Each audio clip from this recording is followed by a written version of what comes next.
नमस्कार, आप देख रहे हैं लोकमंच न्यूज और मैं हूं आपके साथ सत्यम गौर। उत्तर प्रदेश में 5वें चरण का मतदान चल रहा है। सुबह 7 बजे से जनता पहुंच रही है मतदान केंद्रों पर और अपने मत का प्रयोग कर रही है।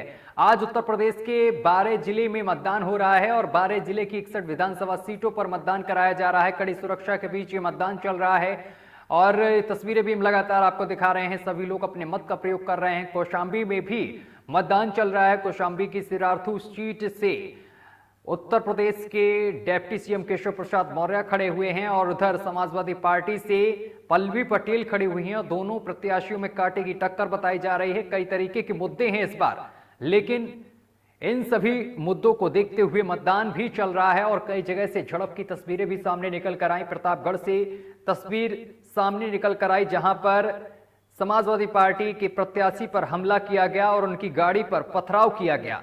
और इसके साथ ही अगर बात करें अमेठी की, तो अमेठी से भी कई ऐसी तस्वीरें सामने निकल कर आई जहां पर समाजवादी पार्टी और बीजेपी और इसके साथ कांग्रेस के समर्थकों में भिड़ंत हुई।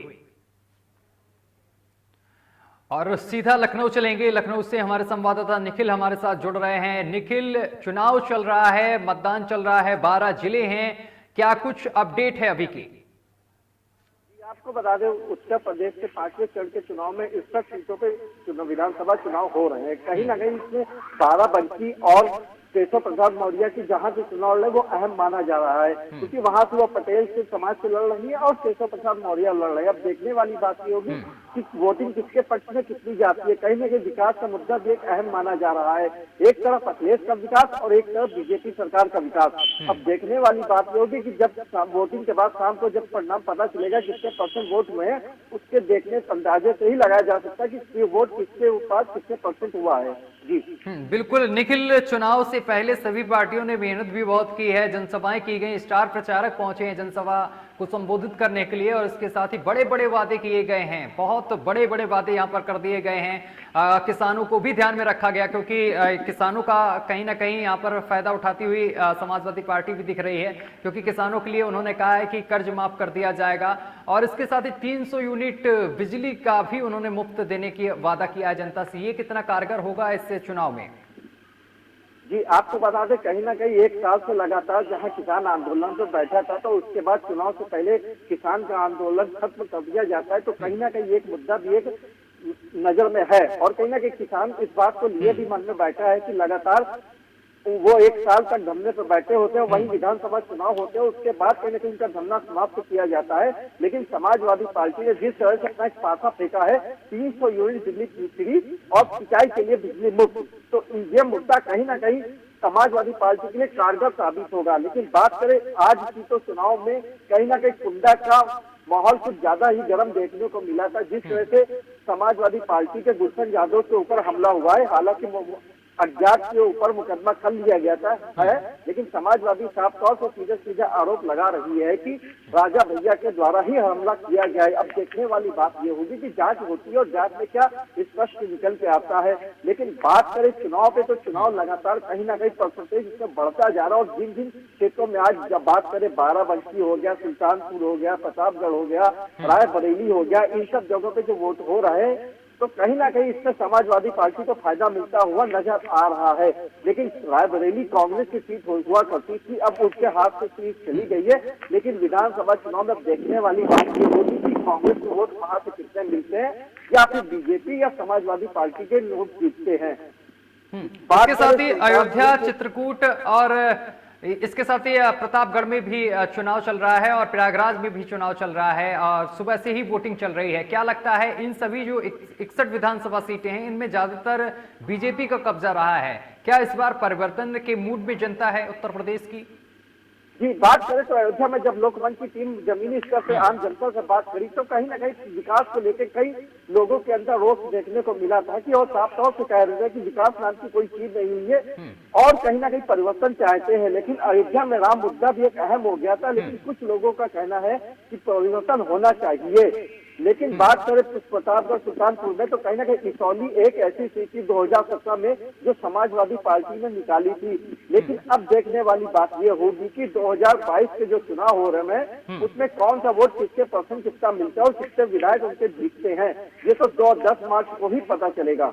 लेकिन इसके साथ ही निखिल, जो ठीक है, अगर निखिल कौशाम्बी की बात की जाए, कौशाम्बी की जो सिरार्थू सीट है, यहाँ से केशव प्रसाद मौर्य खड़े हैं, उधर से पल्लवी पटेल खड़ी हुई हैं, दोनों में कांटे की टक्कर बताई जा रही है। जब हमने अपने संवाददाता से वहां से बात की थी लवलेश से, तो लवलेश ने साफ तौर पर बताया था यहाँ पर मुद्दे कई हैं और अलग अलग मतों को लेकर यहाँ पर वोटिंग हो रही है।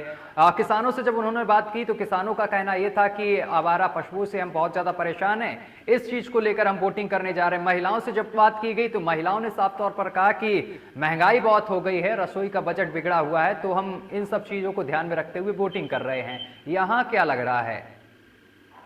जी आपको बता दें, कौशाम्बी की बात करें तो कहीं ना कहीं केशव प्रसाद मौर्य और जो पटेल समाज से खड़ी हुई है और इन दोनों में कांटे की टक्कर देखने को मिल रही है। लेकिन केशव प्रसाद मौर्य एक डिप्टी सीएम भी है, उनकी साख भी वहीं से अड़ी हुई है कि वो चुनाव किस तरह से जीतते हैं या नहीं जीतते। लेकिन वहां पे काफी मात्रा में किसान है और किसान का वोट किसके पक्ष में जाता है। लेकिन केशव प्रसाद मौर्य जो साफ तौर पर कहते हैं किसानों के पक्ष में ही हमने बात करी और उनको यह बातें सुनी हुई है, विकास को लेकर लगातार उनके कई वादे भी देखने को मिले हैं। लेकिन अब देखना ये बात ये होगी कि जब 5 बजे के बाद चुनाव आयोग बताएगा कितने परसेंट वोट हुए, तो उससे ही अंदाजा लगाया जा सकता है कि किसके पक्ष में कितने परसेंट वोट हुए हैं। बिल्कुल। अगर अमेठी की बात करें निखिल, अमेठी से भी सुबह से लगातार हम जानकारी ले रहे हैं, तो फिर वहां से हमारे संवाददाता लगातार जुड़े रहे, 2-3 बार हमारे साथ अपडेट उनकी साझा उन्होंने की। उन्होंने साफ तौर पर कहा कि सत्यम यहाँ पर मतदान तो ठीक चल रहा सुबह से है, लेकिन वहां की भीमी जो बूथ थी वहां पर बवाल हुआ, बवाल देखने को मिला। वहां पर बीजेपी और कांग्रेस से कार्यकर्ता भिड़े, जिसके बाद पुलिस ने वहां भारी पुलिस बल तैनात किया गया और शांतिपूर्ण तरीके से फिलहाल मतदान चल रहा है। लेकिन अगर 5वें चरण की बात करें, 5वें चरण से जब प्रचार चल रहा तो वहां पर राहुल गांधी पहुंचे थे खुद प्रचार करने के लिए। क्या इस बार जो कांग्रेस का गढ़ अमेठी कहा जाता था, इस बार क्या वो कांग्रेस के पक्ष में जा पाएगा? क्योंकि किसानों को लेकर लगातार कांग्रेस ने भी लड़ाई लड़ी है। कांग्रेस यहाँ पर अगर लखीमपुर की बात की जाए, तिकोनिया कांड की, तो वहां पर सबसे पहले प्रियंका गांधी पहुंची और किसानों से बातचीत की, उनके दुख में शामिल हुई वो और उनके लिए आवाज उठाई। क्या इन सभी चीजों को ध्यान में रखेंगे किसान अमेठी के? जी बिल्कुल, बता दे रायबरेली कांग्रेस का गढ़ माना जाता था, अब खत्म हो चुका है। उनकी साख वहां से बिल्कुल ही खत्म हो चुकी है, जड़ से कांग्रेस वहां समाप्त हो चुकी है। हाँ। लेकिन जिस तरह 2017 में बिल्कुल सफाया हो गया था, उसके बाद 2022 के चुनाव हो या फिर सांसद के चुनाव हो, उसमें कहीं ना कहीं कांग्रेस का बिल्कुल पत्ता ही साफ हो गया था। लेकिन इस बार 2022 में अगर कांग्रेस कुछ भी सीटें रायबरेली से लाती है तब तो ठीक है, वरना अगर एक सीट भी नहीं लाती तो कहीं ना कहीं कांग्रेस बिल्कुल पूरी तरह से ही समाप्त पे मानी जा सकती है रायबरेली गढ़ से। लेकिन कहीं ना कहीं एक मुद्दा, जिस तरह से वहां से राकेश प्रताप सिंह की बात करें जो गौरीगंज के हैं, वो अपनी एक दो सड़क को बनाने को लेके अभी कुछ ही चुनाव से पहले ही हजरतगंज के गांधी प्रतिमा पे धरने पे बैठ गए तो भूख हड़ताल करी थी। साफ तौर से उनका आरोप था कि सरकार, योगी सरकार कहीं ना कहीं उनकी रोड की सड़कें बनने नहीं दे रही है क्योंकि वो समाजवादी पार्टी से विधायक है। अब लेकिन लगातार कहीं ना कहीं विकास की बात को बीजेपी आगे लेके चल रही है। अगर विकास हुआ होता तो उनके क्षेत्र की 2 सड़कें क्यों नहीं बनी? अब देखने वाली बात ये होगी कि राकेश प्रताप सिंह जो समाजवादी पार्टी से लड़ रहे हैं उनको कितने वोट मिलते हैं गौरीगंज से। इसके साथ ही जब हमने प्रयागराज पहुंचे और प्रयागराज से वहां की ताजा तस्वीर जानने की कोशिश की निखिल, तो वहां के संवाददाता ने हमारे साथ एक चीज साझा की कि यहाँ पर जो लोग वोटिंग करने आ रहे हैं वो ज्यादातर ये कहते हुए दिखाई दे रहे हैं कि यहाँ पर हम विकास और सुरक्षा के नाम पर वोटिंग करने पहुंच रहे हैं। ये बिल्कुल, कहीं ना कहीं इलाहाबाद की बात करें तो कहीं ना कहीं विकास को लेकर भी यहाँ पे कई दिनों से मुद्दा चल रहा है। लेकिन देखने वाली बात ये होगी कि 2022 का चुनाव क्या परिणाम घोषित करता है, विकास के ऊपर जाता है या कानून व्यवस्था के ऊपर जाता है, या आम जनता को 300 यूनिट बिजली मुफ्त चाहिए होगी। अब देखने वाली बात ये होगी, वहां भी बीजेपी ने काफी अपना वर्चस्व लहराया था। लेकिन 2022 का चुनाव जिस तरह से अहम माना जा रहा है उसमें हर पार्टियों की साख लगी हुई है, चाहे वो समाजवादी पार्टी हो या कांग्रेस पार्टी हो या बीजेपी पार्टी हो। यही रण जो जितने चुनाव जीतेगा 2022 का, वही 2022 में सत्ता को केंद्र में परिवर्तन कर सकता है। जी इसके साथ ही जिस तरीके से अगर बीएसपी की बात की जाए निखिल, तो बीएसपी भी यहाँ पर अपना दमखम दिखा रही है। क्या लगता है जो 61 विधानसभा सीटों पर चुनाव चल रहा है, इसमें दलित वोट जो है वो क्या समाजवादी पार्टी के लिए यहाँ पर नुकसान पैदा करेगी बीएसपी? जी बिल्कुल, कहीं ना कहीं दलित का वोट एक अहम माना जाता है जो बीएसपी पार्टी को मिलता है, लेकिन कहीं ना कहीं 2017 में उनका वोट बढ़ गया था। अब देखने वाली बात ये होगी 2022 में बीएसपी के जितने दलित वोट है वो कहाँ जाते हैं। लेकिन साफ तौर से कहीं ना कहीं मायावती कह चुकी है कि हम दलित के हितैषी और दलित के लोगों के बारे में ही ज्यादातर सोचते हैं। लेकिन सतीश चंद्र मिश्रा पहले ही कह चुके हैं कि हम भारी बहुमत से अपनी सरकार बनाएंगे। लेकिन बाराबंकी हो गया, सुल्तानपुर हो गया, इन सब जगहों पे दलित वोट काफी मात्रा में देखा जाता है। और अब देखने वाली बात ये होगी कि वोट किसके पास कितने परसेंटेज में पड़ता है। इसके साथ ही निखिल, लगातार सुबह से हम अपडेट ले रहे हैं अलग अलग जिले से, तो कई जगह से ऐसी भी तस्वीरें सामने निकल कर आई कि इस समय बुलडोजर बड़ा फेमस हो रहा है। योगी आदित्यनाथ जी भी कहते हुए नजर आ रहे थे जब वो एक चुनावी जनसभा को संबोधित करने पहुंच रहे थे कि बुलडोजर भी खड़े हैं। तो आज जब हमारे संवाददाता ने बातचीत की कई लोगों से, तो वहां पर जनता कहती नजर आई कि हम तो बुलडोजर के साथ हैं। जी बिल्कुल, कहीं ना कहीं बुलडोजर इस समय 2017 के बाद से लगातार कहीं ना कहीं फेमस हो जा रहा है। लेकिन 2022 के चुनाव में बुलडोजर फेमस होता है या 300 यूनिट बिजली फेमस होती है, जो कि मुख्यमंत्री योगी आदित्यनाथ ने कह चुके हैं कि मई जून में हम गर्मी में सर्दी का मौसम ला देंगे। तो अब देखने वाली बात ये होगी कि 2022 में गर्मी का मौसम आता है या 300 यूनिट बिजली में लोग घरों में एसी में आराम फरमाते हैं।